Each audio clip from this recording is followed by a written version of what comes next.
그래서 읽어주세요. 네. 마태복음 6장 33절에 너희는 먼저 그의 나라와 그의 의를 구하라. 그리하면 이 모든 것을 너희에게 더하시리라. 바로 신학에서 축복을 받는 비결은 이 말씀에 있는 것이다. 그의 나라는 천국을 의미하지만 더 가깝게 예수님 안을 설명하는 것이다. 그래서 우리가 천국으로만 생각하잖아요. 네. 그래서 그 나라와 그 일을 구하라는 것은 예수님 안이 천국이거든요. 네. 우리 천국이라면 그 나라는 자꾸 저 높은 곳만 생각을 하는데 더 가깝게 한 발짝 가까서 예수님 안이 천국이야. 그래서 예수님 안에 들어가는 것을 늘 기도하라. 네. 구약에서는 우선이 되는 것이 뭐게? 260. 예수님 안을 설명하는 것이다. 예수님 품 안에 들어간 자마다 평안이 있고 안식이 있다. 예수님이 늘 말씀하신 내용 중 내가 너희 안에 너희가 내 안에 있어야 된다고 하던 말씀이 바로 그 나라에 들어가는 것이다. 그의 의는 말할 것도 없이 십자가의 대속의 의다. 피 흘리시고 그 피로 우리를 깨끗하게 하시고 생명을 주신 의다.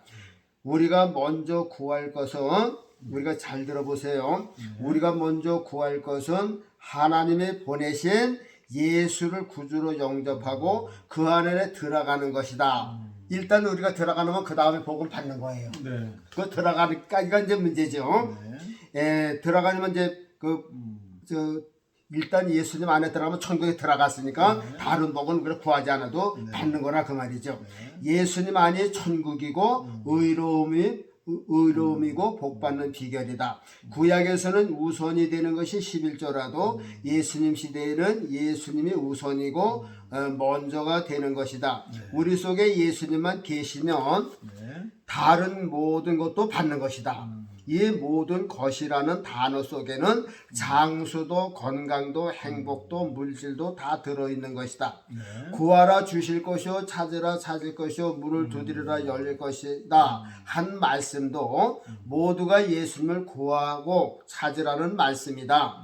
하나님은 예수님을 먼저 구하지 않고 다른 세상 것을 먼저 구하면 외면하신다.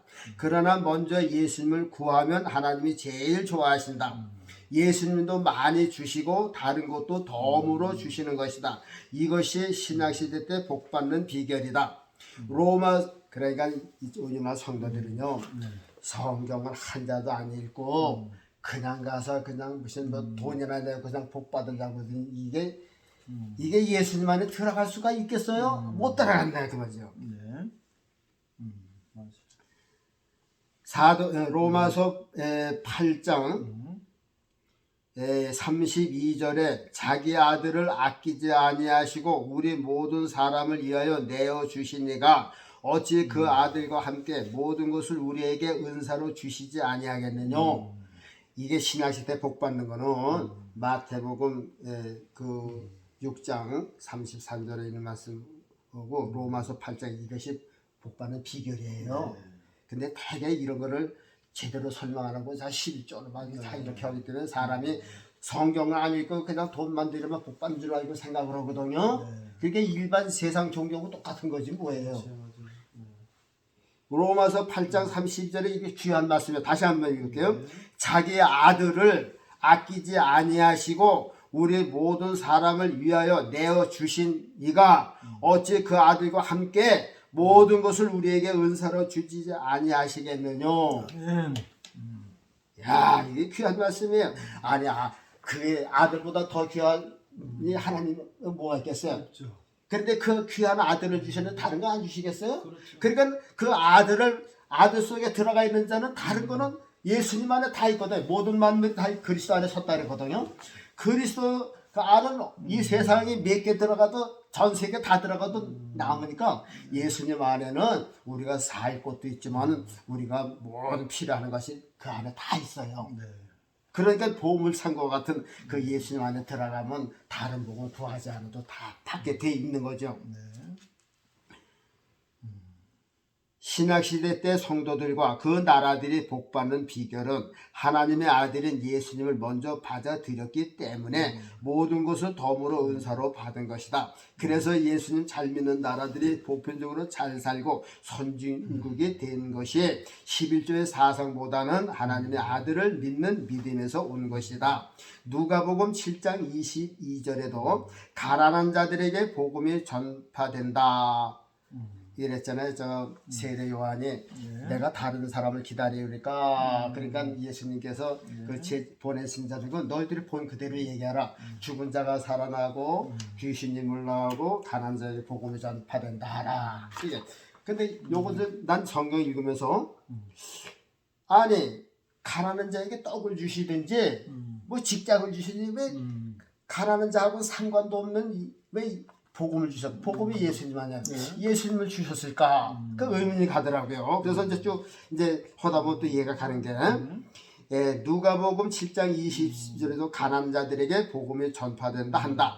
여기서도 이상한 말씀처럼 들린다. 가난한 사람에겐 당장 떡을 주시든지 돈을 주시든지 해야지 가난한 자와는 상관도 없어 보이는 복음을 주셨을까? 복음이 누구인가? 예수님이시다. 바로 신약시대 복받는 비결에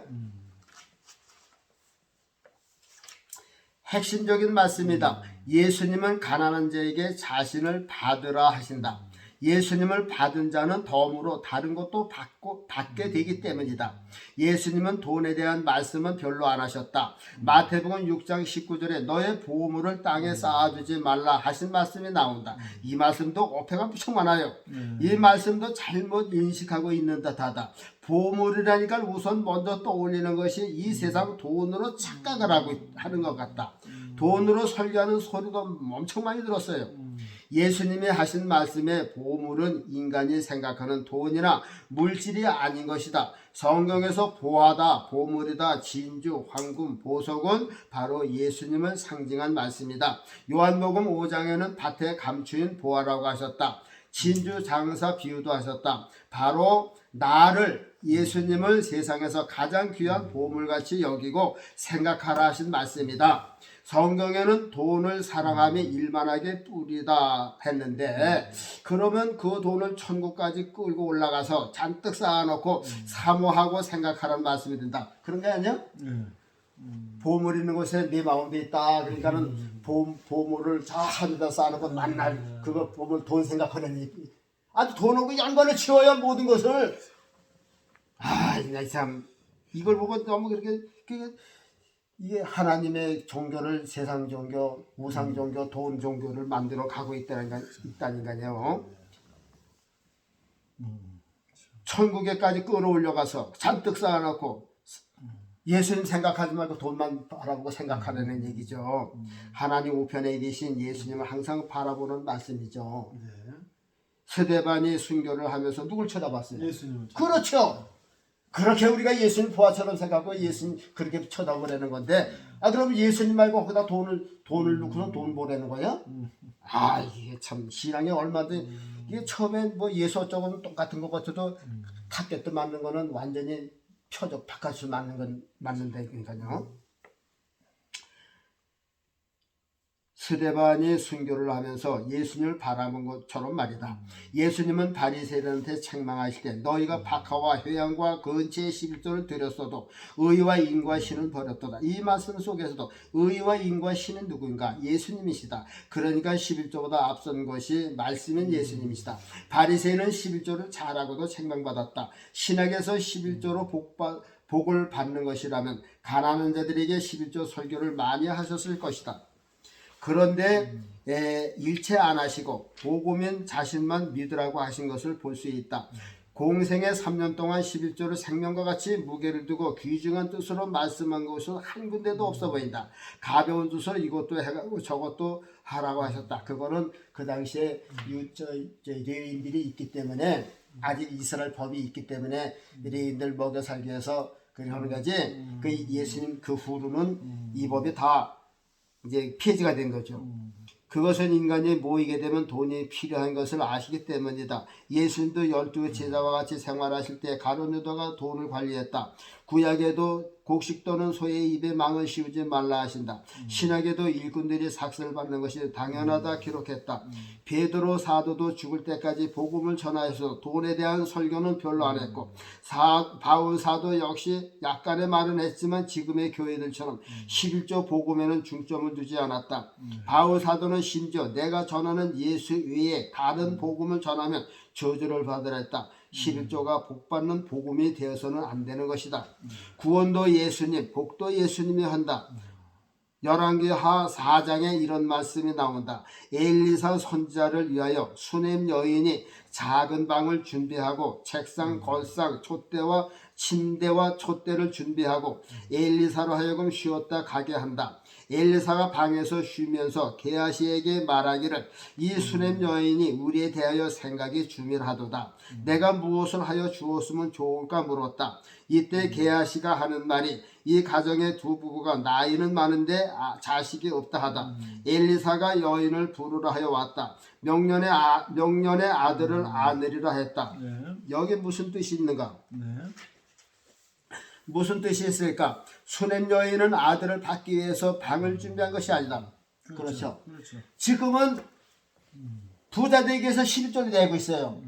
그게 안 되잖아요. 그냥 내 때면 또 몰라. 근데 꼭 10조 낸 사람은 들어보라 그러니까는 시험으로서 드린다니까요. 그래서 부자 되려고 12조 내는 거라 그 말이죠. 예수님이 위해서 내는 게 아니라 자기 잘 되려고 내는 거지. 신앙하고 상관도 없어요. 완전히 세상 종교예요. 그런데 수넴 여자는 그가 뭐 내가 아들을 받아야 되는데 아들 하나가 되는데 그러려면 내가 선자를 잘 모셔야지. 그런 생각도 안 하는 거란 말이죠. 그냥 저 엘리사 선자가 그 길로 가다 보면 잠깐만 들렸다 차 한잔 마시고 가니까 뭐 그러니까 집도 뭐 우중충하고 그러니까 아예 방 한 칸을 만들어서 엘리사 선자가 마음 놓고 쉬어가도록 다른 거 없어요. 그래서 그 피곤하고 얼마나 뜨거운데 와라 그래서 쉬어가라고 또 주무시고 가라고 책상하고 침대하고 촛불하고 했단 말이요. 그런데 그 수렘 여자는 방만 준비했는데 엘리사는 생각을 야 우리가 이렇게 대접받으니까 뭔가 이 가정에 필요가 우리 또 해야 되겠는데 그 생각이 나는 거예요. 그렇죠. 바로 이제 우리가 예수님 안에서 복 받는 것도 바로 그거라 그 말이죠. 우리는 그냥 순수한 믿음으로 나를 위해 십자가에 고난 받으시고 흘리신 주님의 피를 내 마음속에 받아들이고 예수님이 거하시도록 내 마음의 방만 준비해 두면 된다. 내가 예수님 안에 들어가고 예수님 내 마음속에서 그래서 어느 때든지 마음 놓고 편히 쉬세요. 그리고 방만 열어놓고 내 마음만 열어놓으시면 그걸로 끝나는 거예요. 예수님이 오셨으니까 뭐 안 주시나? 그건 아니다 그 말이죠. 이미 예수님께서 나의 십자가 지신 것만 해도 우리가 평생 받을 다 받았는데 다 받는다 더 미신 복이 필요해요. 나중에 아셔서 주시는 건 받는 거지만은 우리가 입으로 해서 미신 부자 되고 그럴 필요가 없다 그 말이죠. 그래서 예수님만 내 마음속에서 예수님이 내 안에 계시건데 뭐 거북한 점이 없을까? 이런 것만 생각하면 되는 거라 그 말이죠. 덤으로 부어주시되 흔들어 넘치도록 부어주시고 안겨주시는 것이다.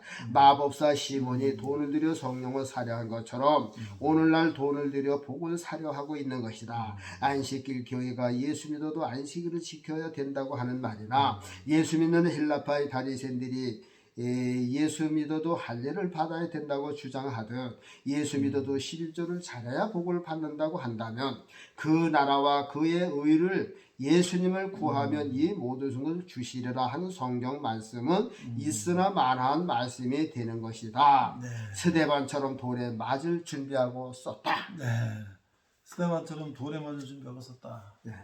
뭐 돌이 둘러오겠죠. 그에 대해서 오겠죠. 우리가 성경적으로 바르게 말할 수 있는 용기도 필요하다. 우리가 바른 신앙을 가져야 된다. 그런 말씀이었어요. 네, 감사합니다.